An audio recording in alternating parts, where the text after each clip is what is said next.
Morning आंनि साजानगुवारि YouTube चेनेलाव आं बयखौबो बरायबाय। जों दा गुवाहाटि थांगासिनो लोगोफोर। नै दा जोङो फुंनि 7:30 गुवाहाटि सारुसाजाय स्टेडियामाव जों सफैनो हाबाय। नै दा गासिबो जोङो गारिनिफ्राय ओंखारबाय। जों दा बाक्सा जिल्लानिफ्राय कालचार कम्पिटिसनाव जों बाहागो लागोन। नै जारौसिं फंबाया गुवाहाटि सफैनानै जा खुसि मोनबाय। नोंसोरो जि खालाम आं जेबो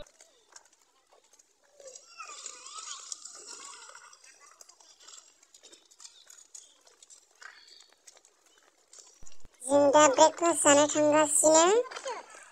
दा मा मोनजायो ब्रेकफास्टआव नोंथांमोना नायलांबाय थादो मा मोनजायो।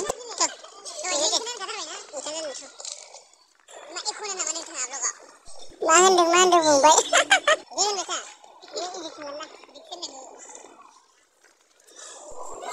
लोगोफोर ब्रेकफास्ट जाग्रानि मा होदो ओहो पुरि सबजि थालिर दाउदै होदो लोगोफोर।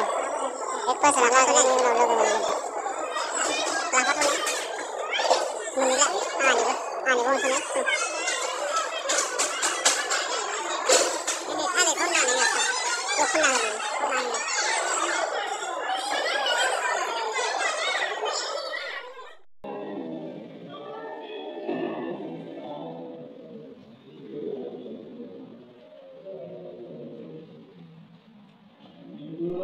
बेनो स्टेडियामा।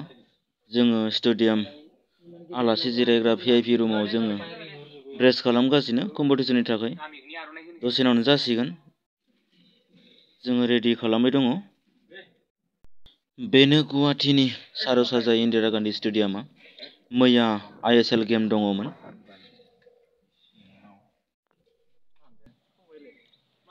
जोंनिया गासिबो रेडि जाजोब्बाय। नै मोसाखावरिफ्रा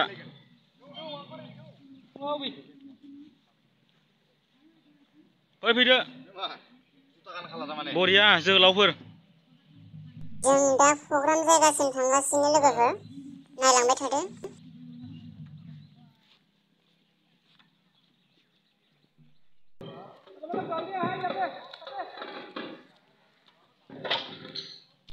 प्रग्रामा सोलिगासिनो लोगोफोर।